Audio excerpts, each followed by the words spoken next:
This lesson is learning the names of the multiples of 10, so 10 through 90, or skip counting by 10, the quantities and the numerals both together. And before this lesson, the children should have, excuse me, had a lesson in just with the 10 board or the Sagan board, and just with the golden beads or base 10 bars. Now we're combining the two. And I should also say this is a printed version of the Sagan board, and I'm only using part of it so that it fits in the frame, but typically it comes in two pieces. It's wooden and it goes from 10 all the way to 90.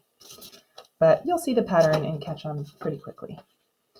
Okay, so the one important thing to know about this lesson is that there should be, with the complete 10 board or Sagan board, there should be exactly 45 10s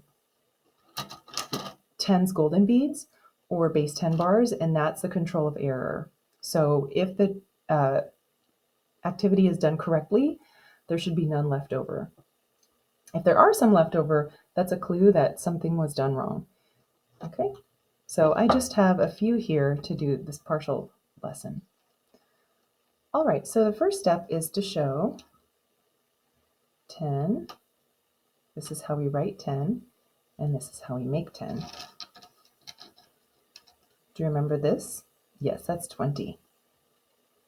How much is this? Yes, that's how we make 20. What's this? Yes, that's 30. Can you make 30? Good, and so on. So this is an activity that could be introduced to children, and then they could be left to repeat it on their own as practice. And of course, you would continue on all the way up to 90.